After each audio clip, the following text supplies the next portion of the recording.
Hi, Dr. Patrick Gentempo here, and thank you for joining us on our YouTube channel. We have great content in store for you. I'm so excited to be here with you, and let's jump right into it. Thanks for inviting us to the Global Health Center here in Houston, Texas. Tell us your name and what your background is. So my name is Dr. Edward Frank Group III. My background's in natural medicine. I'm also a chiropractor. And the mission that I'm here to accomplish is to really educate people on the root cause of disease, looking at all of the chemicals, all of the toxins that people are exposed to in the environment in which they live, whether it's the air they breathe, the water they drink, the food that they eat, and teach people how to reactivate their self-healing mechanism, what the most powerful medicine that they have inside of them, and the best way to do that to move forward so they can live a happy and healthy life. How long have you been doing this work? Been doing this 20 years now, 20 years. Yeah. So it's a mission to try to help as many people as I possibly can. What got you interested in this subject?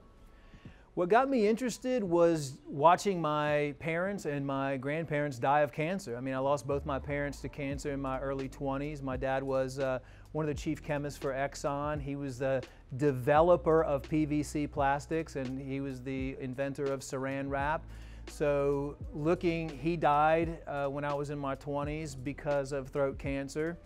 And I really started looking at wanting to be in natural medicine. I met a guy that was doing natural cancer treatment and research, and he kind of got me into looking at the different alternatives to healthcare. And that kind of sparked my interest because I had gone through the whole medical allopathic model and I wasn't seeing any success. So I started looking outside that model, opening up my mind to different possibilities and opportunities, and really started looking at chiropractic as a method where I could go get a doctorate degree and then focus more on doing research and finding out the root cause of cancer, the root cause of disease, and the different methods that were available dating back 2,000, 3,000 years of how physicians treated different types of illnesses and diseases throughout the years. What kinds of things did you find through your research? I think you even said earlier when we were talking before we started the interview that you were doing some cancer research while you were still in school. What kind of things did you find that surprised you most? What surprised me most was the suppression.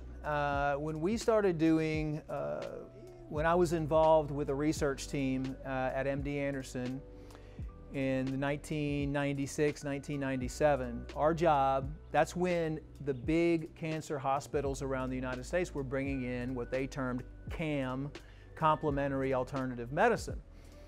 What they were doing was really hiring these and getting these research teams together to see what their competition might look like in the future. We didn't know that, of course. We wanted to just see, we thought it was really cool to go track down all these doctors that were working and using natural medicine and different herbs and different technologies, whether it was Rife technology or whether it was ozone technology or far infrared or detoxification and cleansing or herbal infusions, depending, there was always a big combination that these doctors were using. Our job was to find and gather all that research and bring it back. And when we did, we found out real fast that this is not what the allopathic medicine model wanted, that we were a threat to the pharmaceutical companies, and all that research was squashed. And so the biggest eye-opening thing for me, we thought we were bringing these natural methods that could cure every single disease known to man to America, and that these were going to be mainstream news, and that we wouldn't have cancer problems anymore, heart disease problems, diabetes problems, or any degenerative illness problems anymore. Now, what we found out was exactly the opposite. These cures are being suppressed. These cures are being suppressed from the media. They're being suppressed from the medical doctors, and they're being withheld. And not only that, there's campaigns designed to squash. The FDA is there to hunt down these natural practitioners. We found evidence of natural practitioners being killed. There's a big money-making opportunity in pharmaceutical medications and chemotherapy and radiation, especially trillion-dollar industry. So any threat to that industry they will do anything in their power to prevent the general population from finding out this information. Well, it's a hell of a way to launch a career, right? You get into it with this intention. You hook up with a very reputable, research facility and treatment facility. You're unleashed to go now study all this stuff and plug it into, an existing system that would be a distribution network for what you found. You find it, you come back, and it's all torched. It's buried. So, what did that do to you? How'd you feel about that? Well, considering the fact that I had people following me around in black cars and I was being harassed, it actually kind of made me get to the point where I wanted to get this information out to the public. And right around that time was when the internet was coming online. I can remember the 28K modems at that time, and that was right around 1998, and it was AOL and Netscape, and I saw that as an opportunity for the future to be able to put some of this information online and start educating people.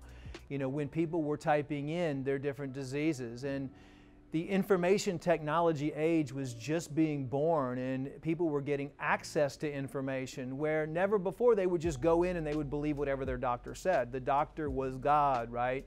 And so if you wanted to find somebody that knew about natural medicine, it was always usually through word of mouth, and you would have to go in this, find this person and go into this secret location and all this. So I was a rebel, get this information out. So we started our own degenerative disease clinic right around 1998, 1999, when we had finished all this research, and we wanted to help people. I mean, when you really have the true desire to help people, you face your enemy all the time because you're trying to change the world. You're trying to go against the big corporations, the petrochemical corporations, the vaccine industry, the agricultural industry. I mean, you have all of these pharmaceutical industry, these organizations that are working together, and the deeper that you get and the deeper that you find the root cause of disease being an accumulation of the chemicals produced by the agribusiness, the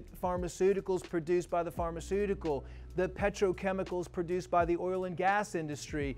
All of these different things that are polluting the air and the food and the water and polluting the environment in which we live is what we identified as the root cause of practically every single degenerative disease. And when you do that, then the light goes off and you just want to share it with everybody, and you become excited, and you don't really care what they say about you. And you can be called a quack, and you can be called a witch doctor, and you can be called everything under the sun, but one thing speaks for itself, and that's results. When you start teaching people about this and how to recognize it and how to detoxify and cleanse their body and how to change their diet and how to drink pure, clean water and avoid all of the chemicals and toxins in their environment and in their life, then you're making a difference. And especially the gratifying moment of all that is when you see with your own eyes someone suffering from cancer, which is now a healthy individual, or suffering from heart disease or diabetes or arthritis or autoimmune problems. And when you actually can watch that transformation take place, and they're sitting there crying in your arms and saying thank you, and you're saying it wasn't me, it was you. You're the one that did all this, and you're the one that reactivated your body's self-healing mechanism. You need to take the credit for this because you changed your life. You have become a healthy person now. That's awesome. That's gotta be, you can never get tired of that experience, can you? No, no. Never gets old. It's great. So now, through your career, enter into the scene this new phenomenon of GMOs. Maybe let's start from the beginning. How do you view GMOs when they first came out? And you used a phrase I'd never heard before, GMOs 2.0. So I'd love for you to speak about that too. Right, so one of the things that we've identified over the last 20 years is the damaging effects of foods in the intestinal lining, because we know that no matter what disease someone is suffering from, it's an accumulation of chemicals in the body. Well, you have to take a step back. How are those damaging things getting into the body?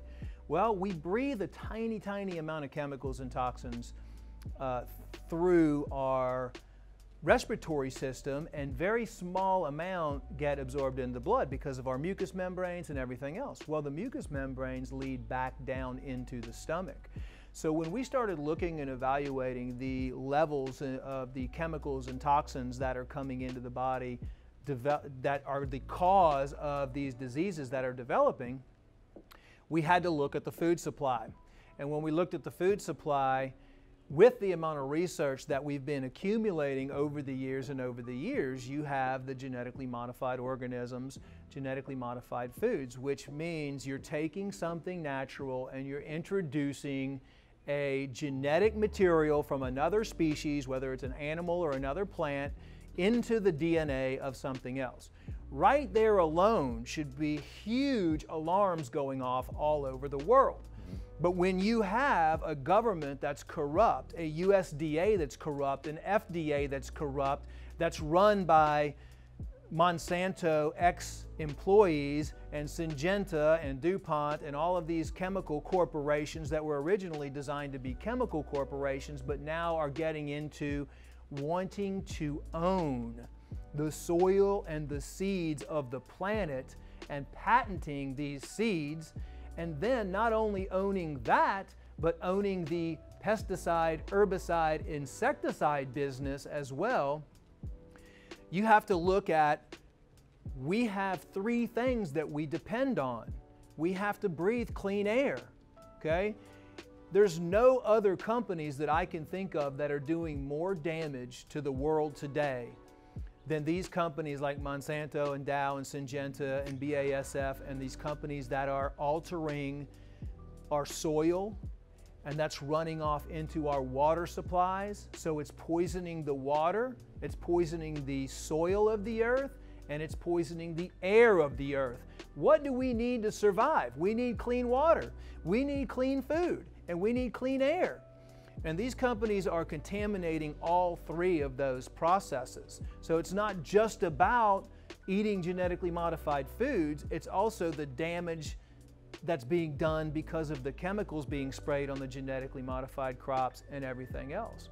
Now, what we have learned, and all of the people that have come forward and everything that we've been fighting against for years and years and years, we know genetically modified foods. We have proof now that glyphosate, atrazine, some of the herbicides, as well as the genetically modified foods that have been created in the past, cause damage to the bowel, cause damage to the body, cause damage to the immune system, because we know now that all organ systems in your body are controlled from the gut. And so, you know, it makes you wonder, if you want to wipe out a population, or if you want to create illness across the globe, globally, what is the first place that you attack? You attack the gut of every single individual. We know that the lymphatic system is directly related to the gut. We know the brain-gut connection now. We know the appendix now controls every single system in the body, or there's a connection between that. So it's almost scary if you think at, was there some planning behind this? Because they know, or do they know, that if they disrupt and damage the gut, that they're ultimately going to create massive amounts of disease and sickness in the population all over the world. Thanks so much for being here and watching that video. And can I ask you to please subscribe to our channel so you can find out when we're posting new content. You'll be alerted right away when we do. To share this with people you think might benefit from the information, and certainly it helps us if you like the video. So if you like what you just saw, go ahead and hit that like button. And again, thank you so much for being here with me right now.